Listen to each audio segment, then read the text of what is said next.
In this video, we'll show you some footage from the Tohoku region of Japan. We traveled Tohoku for 35 days to show you how Japan is recovering from the disaster. In 2011, a historic earthquake and tsunami struck the Tohoku region. So many people died and the community was severely damaged. In this project, Professor Ono of Tohoku University, a professional disaster researcher, will walk 800 kilometers along the Tohoku coast and see how the local people are doing to recover from the disaster. Let's get going on journey of BOSAI. In Japanese word, disaster risk reduction. Build back better. World BOSAI walk.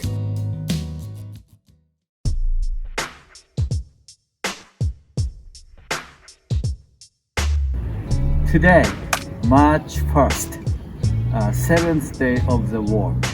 We are walking from Odaka to Minamisoma. Let's go!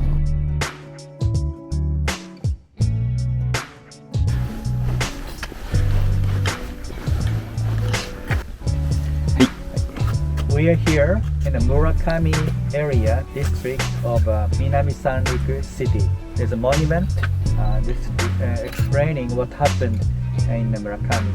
And Great East Japan earthquake hit here at the magnitude 9.0. The 12 meter of a big tsunami hit this area, and families, houses, colleagues, 62 people were killed. Then soon after this, in addition to the large tsunami, this nuclear power plants exploded into March 12th, and because of this area was within 20 kilometers radius, so they had to be evacuated for 5 years and 4 months. And 98% of this district, Murakami district, was designated as a no living zone. So people had to evacuate and couldn't come back, and they leave other part of the areas.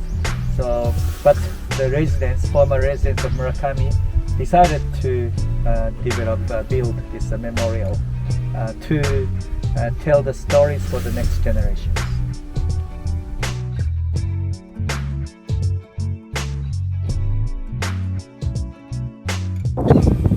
You can see the cooling tower. You see the water, the vapor evaporating to the atmosphere. That is towards the northwestward. So now the wind direction is coming from ocean in the Fukushima coast. We are facing the coast at the east, so that this wind direction is coming from south-southeast towards the northwest. Then on the day of the Fukushima explosion nuclear power plants, that the radioactivity materials that was carried by the wind towards inland, northwest or towards inland. So there's lots of effects, negative effects by these plumes. So it's a very similar wind direction of the day. So today is March 1st. That easterly wind is sometimes happening in here. In December, January, February, the winter, usually the seasonal wind coming from northwest to the southeast, which is to bring the air to the ocean. But on the March 11th, the day of this explosion, the wind direction was towards inland. So the wind direction, the day of the weather, is very important. If this happened in January or February, maybe most of the radioactivity plumes were blown towards the ocean side. The land might not have been seriously affected. Of course, the ocean is important also, but so the destiny of the people was really depending on the wind direction. I had to mention it because it's a very similar climate. この動画がいいと思ったらグッドボタン、チャンネル登録もよろしくお願いします。わー